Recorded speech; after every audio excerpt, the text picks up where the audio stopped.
Malacanang Press Corps at syempre sa ating mga guest. Good morning, Presidential Spokesperson Harry Roque.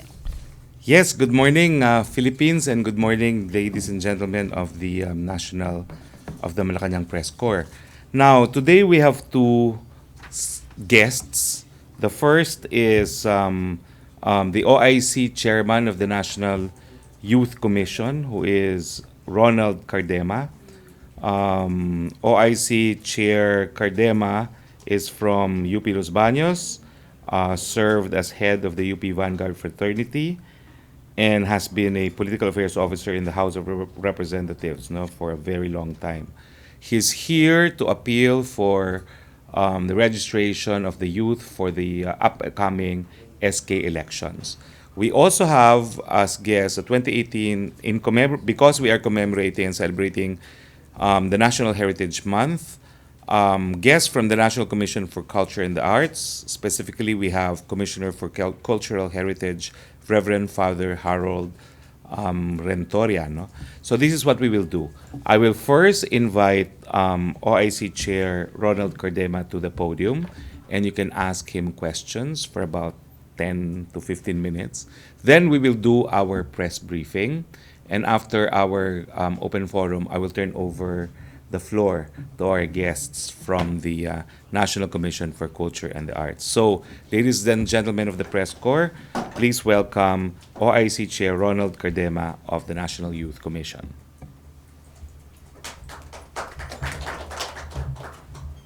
Thank you, Secretary Roque. Good morning to the Malacanang Press Corps. Thank you for accommodating me here today. First, I'd like to give you some updates on the National Youth Commission, then specifically on the Sangguniang Kabataan elections. The National Youth Commission, under the Office of the President, is the highest policymaking body for all youth programs, youth activities, and youth organizations in the country. And as such, we are currently supervising the return of the Sangguniang Kabataan with the DILG and COMELEC. First update from the National Youth Commission. The National Youth Commission has decided to stop its partnership with the Office of Senator Bam Aquino for his Tayo Youth Awards. Upon our first regular commissioners meeting this month, we found out that the NYC is allocating around 1.7 million pesos to the Tayo Youth Awards of Senator Bam Aquino.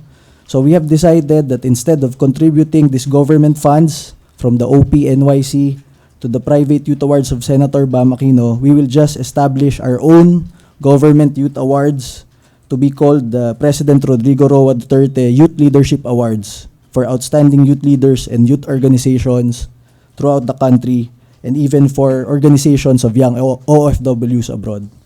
Number two, the National Youth Commission will redirect its programs and activities towards the desired policies of President Duterte and not anymore focus mainly on LGBT matters, just like in the previous years. We are the National Youth Commission, not an LGBT commission. We are here to serve the tens of millions of Filipino youth, not only a specific sector within that big youthful population. The LGBT community is already our friend and has already established its mark in our society. Even one of our transgender members of Congress, Congresswoman Geraldine Roman, has been accepted in the Armed Forces of the Philippines. So that says something about our society. We are an open society to LGBT. They are our friends. So the National Youth Commission will now focus on its mandate to enable the tens of millions of Filipino youth to fulfill their roles for nation building. Number three, we will look up to our neighbors like Singapore, South Korea, China, and Japan, because they are training their youth to become nation builders, to become patriotic citizens, and enjoining them to become military reservists, so that when typhoons, earthquakes, tsunamis, and national emergencies besiege their society, they immediately deploy their youthful citizens to rescue their elderly and their families. Majority of them are prepared for disasters, emergencies, and they are all active against criminality and terrorism. So looking up to what our neighbors are doing, we fully support the desired policy of President Rodrigo Roa Duterte for the return of the mandatory ROTC for college students, mandatory CAT for high school students, and also to make scouting, Boy Scouts and Girl Scouts, mandatory for elementary students. With this desired policy of President Duterte, to return this reformed mandatory ROTC and military reservist training for the Filipino youth, we will be able to spread and inculcate nationalism faster and prepare an entire youthful generation of this country towards nation building. Last, another reformed youth program that the Duterte administration is returning this year is the Sangguniang Kabataan or SK. With this national youth activity, we will be having around 350,000 elected youth leaders spread throughout the 42,000 barangays of the country. With the reformed SK, number one, SK candidates must not be relatives of incumbent elected national, regional, provincial, city, municipal, and barangay officials. Number two, SK officials must undergo the required SK mandatory training. If they will not undergo the training, they cannot assume the position. So I am in front of you today because the National Youth Commission is reminding the Filipino youth to go out and participate in the Sangguniang Kabataan elections in your community. The filing of your SK Certificate of Candidacies is until April 20 only, meaning you have until tomorrow, Friday only, to file your candidacy. We have 1 SK chairman position and 7 SK kagawad positions for you in your barangay. Go out now. Go to your local COMELEC office and file your candidacy. President Duterte is doing his reforms, is securing and uplifting our country for our youthful generation, for us to have a better and stronger country. In his anti-drug campaign, anti-crime campaign, and anti-terrorism campaign, he is always saying, I am doing this for the youth of the land. So, we call on the Filipino youth now. Our president needs our help. Become the youth leaders of your communities. File your SK COCs now. As of the moment, we only have 79,000 filed COCs. And the positions available are around 350,000. So we really need, with the help of media, we really need to inform the Filipino youth to go out and file to participate and file your COCs now. As OIC Chairman of the National Youth Commission, I humbly call on the Filipino youth who support our government and who support our president to file your certificate of candidacies. Become the elected leaders of your community. Show to our countrymen and to our president's critics that you proudly support our government and our president. That you are not trolls, but genuine young patriotic Filipinos who are supportive of our government and of our government troops.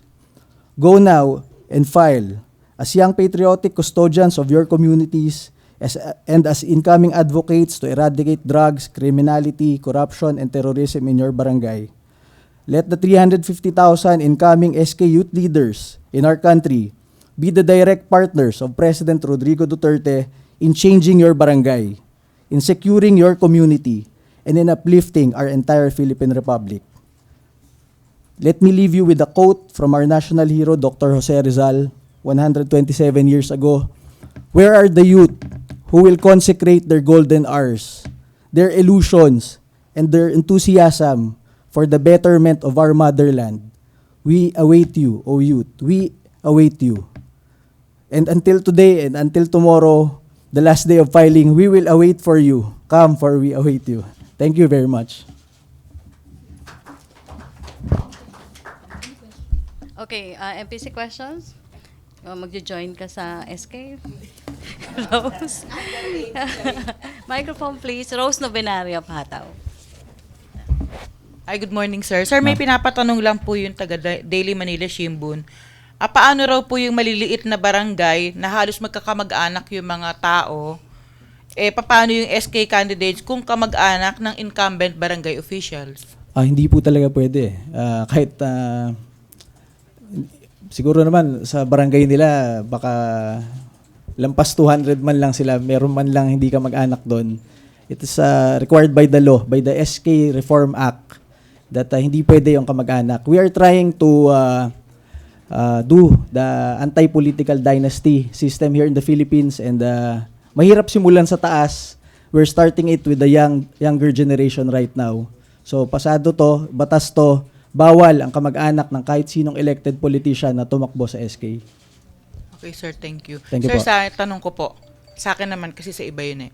Ano po yung role ng National Youth Commission sa drug war po ng administrasyon considering na ilan sa mga nasawi sa drug war mga menor de edad? Ano po yung paninindigan ng NYC doon? Ang paninindigan po ng NYC dyan, ma'am, is the youth must participate talaga in eradicating drugs. Kumbaga, in other countries like Singapore, South Korea, active ang kanilang kabataan in support of nation-building projects, of government projects. So sana sa ating kabataan dito sa Pilipinas, alam natin, for example, sa barangay, kilala naman natin kung sino mga drug addicts dyan. So sa information drive ng gobyerno, sana tumutulong tayo ipahatid sa ating barangay, sa ating mga kapwa kabataan ang kasamaan ng droga. So sana po, tulungan natin ang ating gobyerno, tulungan natin ang Pangulo, tulungan natin ang ating mga government enforcers na dito sa kanilang anti-drug advocacy, anti-crime advocacy po. Kasi if we don't secure our barangay, mahirapan po i-secure your entire nation.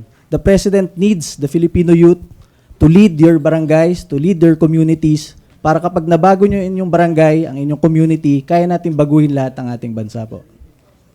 Thank you, ma'am. AC Nichols, CNN Philippines. Hi, sir. Sir, you mentioned earlier na 79,000 pa lang yung nag-file Yes, and ma'am. 300K positions yung kailangan.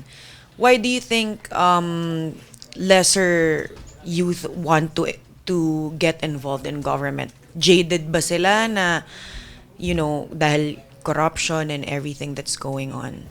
Actually, I think that it's not because of corruption, because the President is trying to curb corruption. Sa tingin ko po, because ngayon lang uli talaga binalik ang SK. So, matagal na panahon na wala sa utak ng kabataan yung SK. Biglang binalik ngayon. And kalimitan naman sa mga Pilipino, alam nyo naman, minsan late talaga mag-file. And minsan, meron pang factor na sa barangay nyo, nagpapakiramdaman kayo kung sino magfa-file for SK chairman, SK kagawad, kasi ayaw nyo mag-away kayo. So, minsan up to the last day, nagpapakiramdaman. Alam nyo, iba kasi yung barangay SK sa ibang municipal or national elections. Kasi doon di mo naman talaga nakikita yung kalaban mo lagi eh.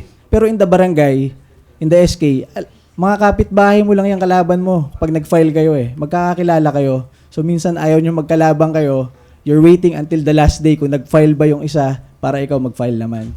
Pero sana mag-file na kayo. Kumbaga it's a part of healthy democracy naman talaga to join the elections, and we need elected youth leaders na talaga right now so that mabago natin ang inyong mga barangay po. Okay, thank you, AC.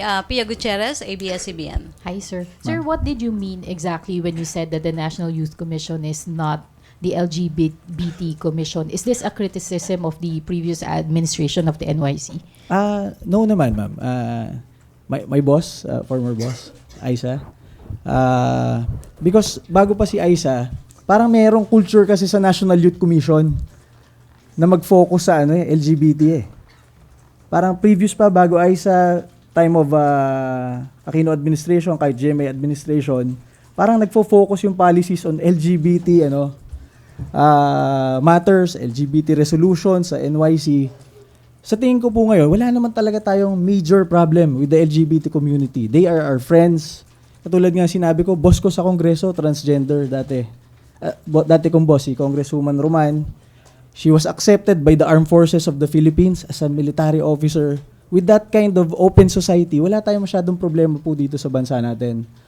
So right now, hindi naman natin tinatabi ang LGBT community, pero the NYC, the National Youth Commission, the highest policy making body for youth affairs in the country, must focus on all youth activities, youth programs, because the tens of millions of Filipinos are hindi naman lahat LGBT, so we need to help them. Many of them need inspiration, need leadership.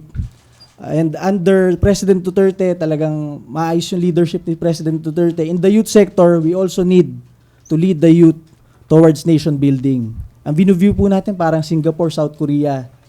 Very nationalistic yung mga kabataan nila, disciplined, prepared for disaster. Sana ganun tayo. Singapore has 8 million population. South Korea, 50 million. Tayo, 100 million population. So we have a big human resource and we just need to lead the youth towards nation building po. Okay, thank you. Thank you, ma'am. Thank you, NYC OIC Chair Salamat. Ronald Cardema. Yes, so let's proceed with the regular press briefing. Let me begin with good news. The International Monetary Fund, in its most recent World Economic Outlook, reported that the Philippines, with a 2018 gross domestic product of 6.7%, is the fastest growing economy among the Association of Southeast Asian Nations and the second fastest in the world after India. The IMF projects the country's GDP growth to reach 6.8% in 2019. This is a testament to our country's strong macroeconomic fundamentals and that the passage of critical socio-economic and governance reforms would further strengthen our fiscal position and boost both public and private investment. The Bangko Sentral ng Pilipinas reported that for February 2018, personal remittances from overseas Filipinos reached 2.5 billion US dollars, 5.4% higher compared to the same month last year. This brings personal remittances in January-February 2018 to $5.2 billion, posting a cumulative year-on-year growth of 8.1%. Similarly, cash remittances from OFWs coursed through banks also rose to $2.3 billion on a year-to-year increase of 4.5%. From January to February 2018, cash remittances totaled 4.6 billion, 7.1% higher than 4.3 billion level posted in the same period last year. And magandang balita po para sa mga magsasaka sa Negros Oriental. Pagkalipas ng mahigit na 2 dekada, sila po ngayon ay ganap ng magmamay-ari ng lupa kanilang sinisaka. Certificates of Land Ownership Award were granted to 262 farmer beneficiaries in 15 barangays in the town of Mabinay, Negros Oriental. According to the Department of Agrarian Reform, the CLOAS covered 35 private agricultural lands with a total area of 388.78 hectares. Questions, please. MPC question. Rose Novenario, microphone. AC, please. Hi sir, good morning. Good Sir, morning. parang magkaiba po yung sinabi nyo kahapon ni President Duterte tungkol po dun sa issue kay Sister Patricia Fox. Ang sabi nyo po ay parang nagkamali yung Bureau of Immigration sa pag-aresto sa kanya, habang si Presidente po ay inamin niya na siya po yung nagpaimbita kay Sister Fox. Ano po yung paliwanag natin Wala dito? pong pagkakaiba. Sinabi ko po ang aking statement early in the morning on the basis of the Cardenas statement na kaya pinalaya po si Sister kasi hindi siya subject to summary deportation dahil hindi siya nahuli na in flagrante delicto. Now, kaya yun yung konteksto na pinalaya siya. So in my mind, since ang proseso ngayon ay preliminary investigation to determine if she should be subjected to deportation proceedings, parang in my mind talaga nagkamali. Kaya nga sabi ko, apologies may be in order. Pero kung sino magbibigay ng apology, hindi ko sinabi dahil hindi naman po pwedeng palasyo, wala namang ginawang palasyo, no? So I left it at that, no? But the President was clear yesterday, no? Hindi naman niya in-order ang summary deportation, hindi niya in-order ang pag-aresto. I hope you heard that. He ordered the investigation. And of course, the President and I remain united in our common stand that foreigners should not be engaged in any political activity. Now, ang maganda doon sa ginawa ni Presidente, sabihin na natin may nagkamali, I take the blame for everything. The buck stops with me. Ganyan naman po ang ating Presidente, no? Wala yang turo-turo. Hindi. I assume full responsibility kung merong mali, kung merong mga legal ramification, the buck stops with me. That's why I like my boss, no? Now, I also found out that Sister Fox pala has previously been detained already by the immigration authorities in 2013. Apparently, she joined a farmers' protest in Hacienda La Luisita, and she was also detained by CID and released later on without charges, no? So, malinaw po ang ating batas. Those in the Philippines are here because of our consent for them to be here, but they are not allowed to engage in any political activity. So mag-expect tayo na magkakaroon ng crackdown, sir, sa mga sympathizers po ng mga left-leaning organizations na foreigners? Hindi po yan crackdown. talaga pong yan ang batas. Sabi ko nga po, dura lex sed lex.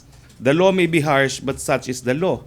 At alam nyo, napakadami naman pong mga dayuhan na na-deport na because of partisan activities. Nung panahon po ni Presidente Aquino, itong Dutch na aktivista, si Thomas van Beersum, in August of 2013, was caught in photos taunting a crying policeman during a protest against Benigno Aquino's the third State of the Nation address as 22, was arrested on August 6, 2013. Okay, immigration agents in fact arrested Thomas van Beersum, 30, just as he was about to take a flight to China.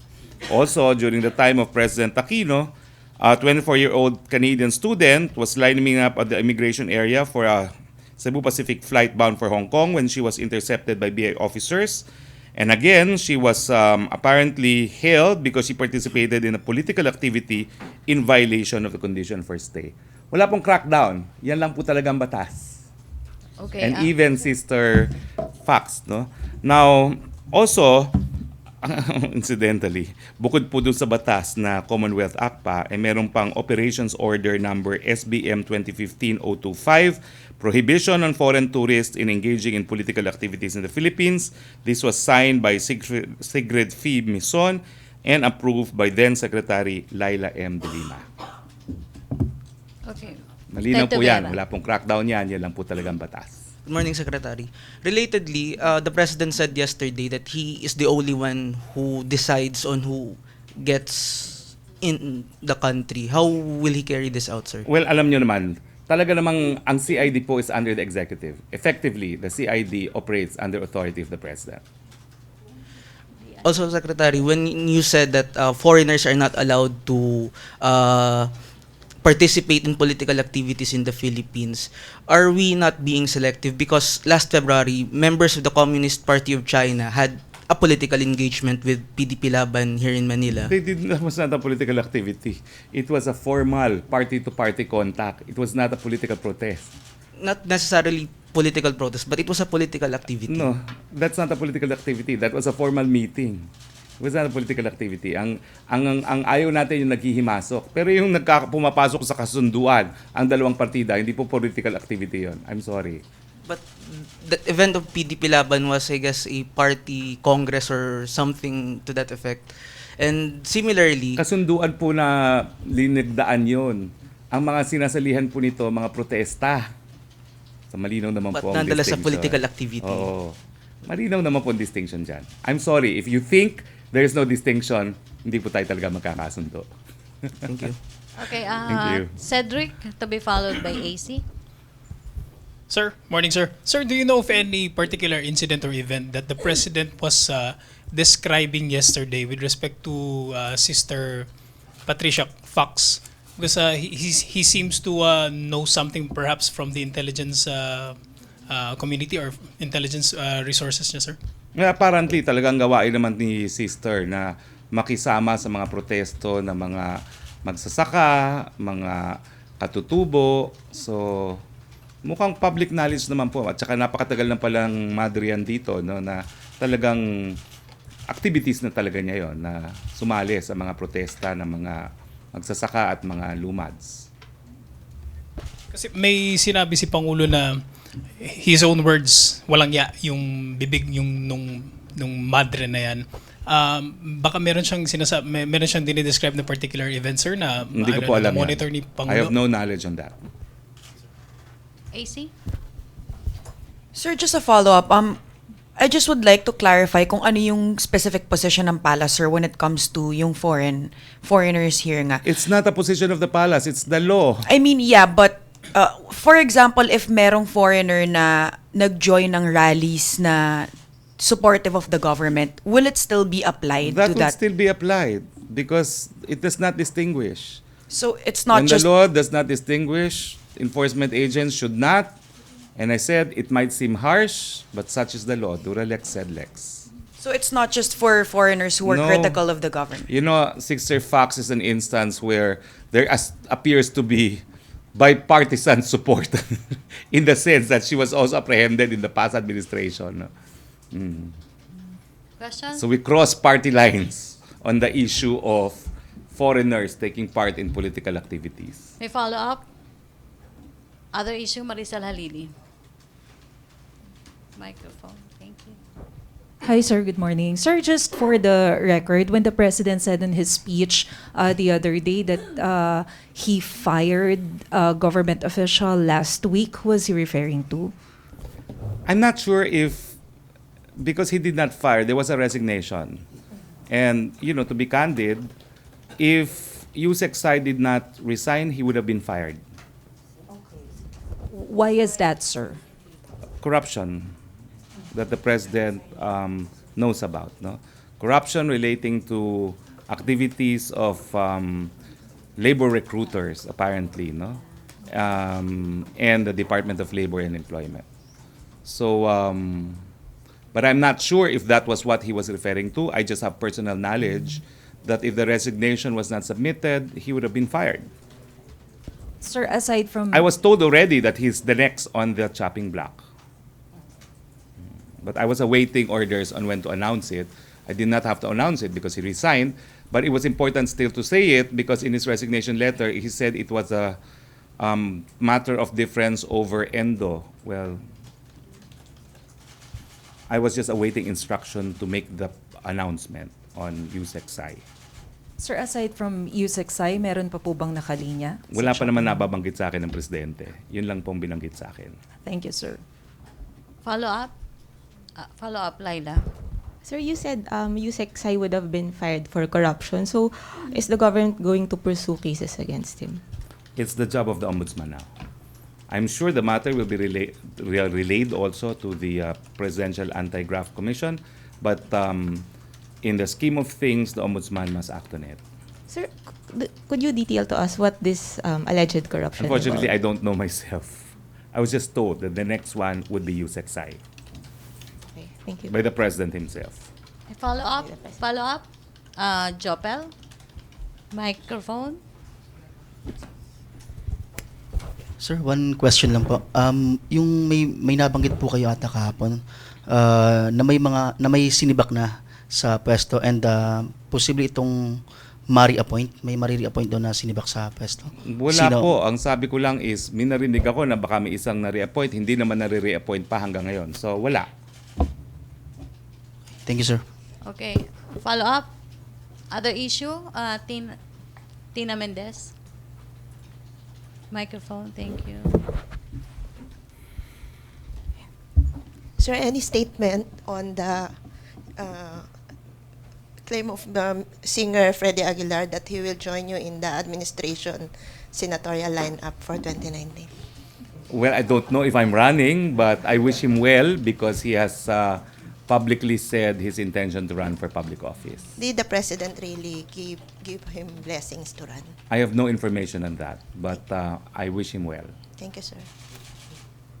Laila Salaveria? Sir, good morning. Sir, what is the government going to do about reports that China has landed military transport planes on Panganiban Reef? Well, SFA, the Secretary of Foreign Affairs, has said that we are preparing and exploring the possibility of a diplomatic protest. We leave it at that. Sir, I think National Security Advisor Esperon also described this as a concern. Kasi sir, you said earlier that we're holding on to China's promise not to reclaim any more areas. But what's our position on islands that they already occupy? Do we not consider it bad faith if they ramp up activities in these areas? I think I've answered you by mirroring what the Secretary of Foreign Affairs has said. They're exploring the idea, possibility of a diplomatic protest. Obviously, if you consider a diplomatic protest, then you consider the other state to be in breach of an international obligation somehow. Thank you. Okay, MPC, questions? Pia Gutierrez. Hi, sir. Sir, any update on the EO on contractualization? Okay. Since my last statement on this, I've had the occasion to find out, number one, that the position of Secretary Bello now is it is better to leave the matter of ENDO to Congress. And I've also been informed by the Department of Trade and Industry that actually the President has already complied with his election promise to do away with 555 ENDO. Ano ba kasi ibig sabihin ng 555 ENDO? Yun yung you work for 5 months, sisante ka na para hindi ka umabot ng 6 months, para hindi ka maregular. Now, the DOLE has beefed up the number of its labor inspectors from 200 to 500, and that's why they have effectively cracked down on those resorting to prohibited ENDO. There is a distinction, however, between service contractors who recognize their employees as regular employees, albeit they perform work for another company. And that is the position of the DTI. No? Now, as far as the DTI is concerned, this is not ENDO. It is contractual work given to a service company, but the employees of the service company are regular employees of the service company. So as far as the employees in the service company are concerned, they're regular employees, and therefore they do not form or they do not fall under 555 ENDO. But as a former member of Congress, I was one of the primary authors of the bill redefining ENDO and providing, in fact, criminal penalties for ENDO. We passed that legislation in the House. The position of Secretary Bello now, which I think is a position of Malacanang as well, which is a position of Malacanang, is let's see what kind of legislation Congress will finally approve, noting that the matter is now pending in the Senate alone because the House had already passed its version. Follow-up, RJ? Sir, will the President certify as urgent the pending bill at the Senate, which is the end of ENDO bill? I will find out because that seems to be the solution to it all, no? That was mentioned by Secretary Bello yesterday. Yes. That would be the solution to it, so that the Senate can fast track the passage of the ENDO bill. Okay, sir. Thank you. Laila? Sir, wait. Okay. You know, kasi although we were all looking forward to the EO, and EO can only do so much. As you know, in our system of government, the executive, through an executive order, can only implement the law. So if there has to be revision in the law, especially on the definition of what ENDO is, it has to be Congress. Sir, whose version of the EO did the President receive the other day? I believe he received both already. He received both versions, no? And I believe that the contentious provision was Section 2, which in one version says that they must be recognized as regular employees of the hiring company, and the other one says they should be recognized as regular employees of the service contractor. In any case, what's important is this is not the ENDO. Well, this is not the ENDO that the President promised to end, because yung 555 is not provided in the EO. 555 is not legitimized by the EO. It remains prohibited by law. Okay? Okay, follow-up. Ted Tubera? Secretary, when you said that we are leaving it, that you are leaving it up to Congress, we do not expect an executive order on this anymore? Well, as I said, no, since my last statement in this press briefing, Secretary Bello has since spoken up, and yes, it's now left to Congress. Although let's see if the certification as urgent will come out, no, very soon. No EO anymore? I believe so. That is the position of Secretary Bello now. What about the palace? The We president? go by the, alam mo naman ang position ni President, no? He leaves the management of the line departments to the secretaries. Thank you. AC? So just to be clear lang, sir, as far as the President is concerned, yung campaign promise niya, na-comply na? Complied naman po yun dahil talagang pinagbabawal ang 555 ENDO. Ang pinagtaawayan na lang ngayon is yung contractual ba yung mga empleyado na regular employees ng service providers. So yun ang debate. Pero malinaw naman yan. Regular employees sila. So hindi sila contractual employees. Kasi nung Monday, earlier this week lang, sir, you were saying nga na he's restive on the EO and he's looking forward to well, as you know, delivering it the promise. was scheduled for signing and it did not push through, no? Pero I think it was also explained to me kung ano yung situation. So I myself realized, oo nga naman, no? What was really promise was an end to 555 endo. Yung mga kabo. Kasi yung mga kabo, yan yung walang kapital, hawsyaw, para lang wag magkaroon ng employer-employee relationship. Pero basta merong employer-employee relationship, yung manggagawa sa isang service contractor na may sapat na kapital, protektado siya kasi yung minimum conditions of employment provided by law must be complied with by the service provider. So he will not be meeting with labor leaders anytime soon. Wala na I do muna. not know if he will not. I do not know because it's early on. It's still life in the palace is on a daily basis. As you know, being in the Malacanang press corps. But I do not know. But that seems to be the correct picture now after our last conversation on this matter. Last three, Chona? Sir, any update dun sa deployment ban ng Kuwait? And also, the President has directed kasi before the Department of Foreign Affairs and DOLE to check dun sa kaso ni Joanna Di Mafelis. Any update on that? Wala pa po akong update na nakukuha. Other than, yun nga po, the President has signified na pupunta siya ron para sabihin, kailangan talaga pumayag kayo sa kasunduan na kinikilala yung mga karapatan ng aking mga kababayan. Otherwise, hindi talaga siya papayag na mag-deploy muli ng mga workers. So, when is the President Wala going? pa pong petsa. Pia? So sir, at this point, ano pa po ang i-expect ng mga labor leaders from the President, sir? Well, I'll have to ask, no? Kasi I don't know what package the Department of Labor is preparing for them, but it's not our last press briefing before May 1, so I will inquire from them. Pero as far as the President po, meron po bang action na i-expect ang mga labor leaders, sir? He goes by the decision of his cabinet members. As you know that, no? That was very clear on the Boracay issue. He promised he will implement the recommendation of his cabinet members, and he did so. What about, sir, an assistance man lang or to help them with the passage of an anti-labor contractualization bill in Congress? Ma'am, as I said, hindi ko po alam. I'm not saying wala, I'm not saying meron, pero let me consult with the DOLE officials. Thank you, sir. Last question na tayo, Jopel? Sir, update lang po dun sa protest natin sa fact-checker sa FB. I do not know if I'm at liberty, but there are meetings arranged. And I'm scheduled to attend 2 of such meetings. No? It is unacceptable that the fact-checkers contracted by Facebook are so anti-administration. That would mean anything pro-administration would be suspect as fake news. Hindi naman tama yun.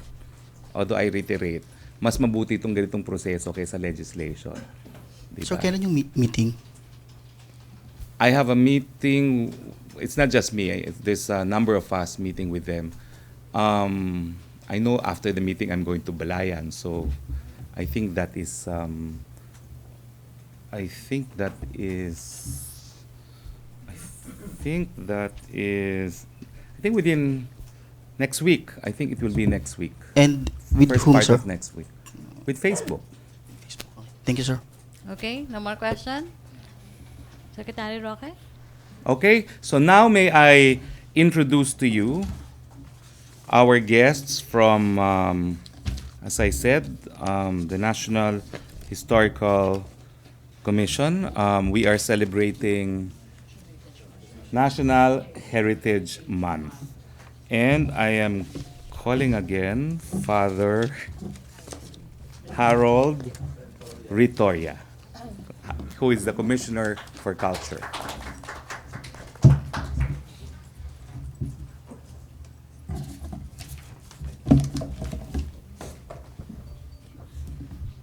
Thank you to our presidential spokesperson, Harry Roque.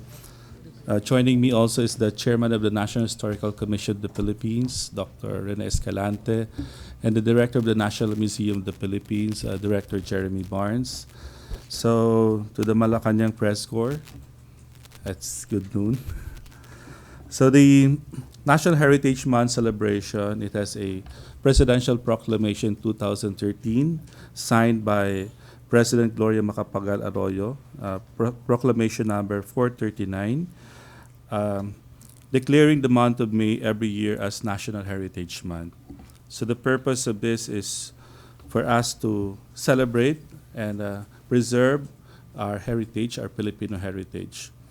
The objectives of the National Heritage Month celebration is to create in the people a consciousness, respect, and love for legacies of Filipino history, to raise material support for the protection of tangible and intangible heritage, to strengthen the people's awareness of cultural heritage sites, structures, and landscapes, and encourage their participation in the preservation of their cultural legacies through various activities such as performing arts at these sites and or visual art and fashion exhibits, thematic culinary events, as well as popular folk food fairs, design retrospectives and competitions, media and literary events, and homage to living traditions and intangible heritage, and to protect and promote this and celebrate the people's multicultural traditions and our indigenous people's culture. The theme for 2016 was about the role of the Filipino family as the basic unit of the society in the protection, transmission, and preservation of our heritage. Last year, 2017, we heeded the President's call for malasakit in society as a prerequisite for building a high-trust society. This year, we enjoin the public to unite for heritage. Our heritage binds us together as a nation, and the same kind of unity is asked from us to help preserve this heritage for the enjoyment of future generation. What are the activities for the month of May for 2018? First, the opening ceremony will be held in Davao City. That will be on May 2, 2018 at 5:30 p.m. And we invited Mayor Sara Duterte as one of the guests of honor, and of course, our NCCA chairman and national artist for literature, Virgilio Armario. Joining us also in the opening of the National Heritage Month will be members of the Board of Commissioners of the NCCA. On the same day, we are going to have the stamp launch to be done by Philpostal Corporation. This is about the Philippine colonial churches declared as National Cultural Treasure. And it will be presented by Philpost Master General Joel Otara. Other activities, the NPDC, National Parks Development Authority, they organized an open-air concert in Rizal Park and Paco Park. Then also our private partner, the Filipino Heritage Festival Incorporated, they organized a theatrical production entitled Journeys on a Galleon by acclaimed playwright and theater director Floyd Quintos that will be held at the Cultural Center of the Philippines. Of course, we prepared also lectures and workshops in the different parts of the country organized by the Commission ng Wikang Pilipino, by the National Historical Commission of the Philippines, the National Archives of the Philippines. And NCCA also organized a youth peace camp that will be held in Cebu. This will be participated by Catholics, Christians, Muslims, Buddhists. So the objective of the youth camp is to elevate the understanding of the youth in the community surrounding them, to appreciate the diversity of cultures and religions in their community, and to teach them to respect other cultures and religions as a way of preventing conflicts. Then we also organize heritage tours. The National Historical Commission of the Philippines organized a heritage tour in Luwai in Bohol. That will be on May 13. Then also the National Museum of the Philippines is set to inaugurate the National Museum of Natural History on May 18, showcasing the country's rich biodiversity. So admission to the said museum, the National Museum's branch in the region, will be free. Then also the National Library of the Philippines will open an exhibit of books and photos on Filipino culture and history entitled A Book to Remember on May 2, which will run until May 31. And other government agencies like the Philippine Veterans Affairs Office, they also organize activities in celebration of the National Heritage Month. The Commission on Higher Education also is joining us in the celebration of the National Heritage Month. And NCCA in particular will be having opening an exhibit to the public entitled If Trees Could Talk. This would be in Intramuros. Then on April 23, we're going to have a press briefing in Davao City also, because that's the venue for the opening of the National Heritage Month. Other promotional activities, so the National Telecommunication Commission has issued a memo requesting the CMTS operators to undertake a nationwide text blast informing the public of the celebration of the National Heritage Month. And of course, all government agencies and LGUs are encouraged to include National Heritage Month 2018 announcement in the respective flag-raising ceremonies on April 30, 2018, which is the Monday before the start of the National Heritage Month. The objective of this activity is to enjoin agency, LGU officials, and employees to join the national celebration. Government agencies were also requested to install streamers in their offices for the whole month of May. To ensure the compliance of the government agencies, the Civil Service Commission, Department of Interior and Local Government, Department of Education, Commission on Higher Education, Department of Foreign Affairs, and the National Library of the Philippines were requested to issue circulars.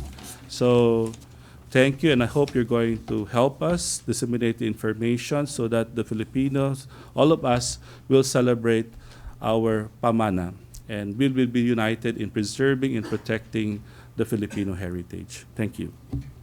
Okay, thank you, Father Rentoria. MPC, do you have any question for Father?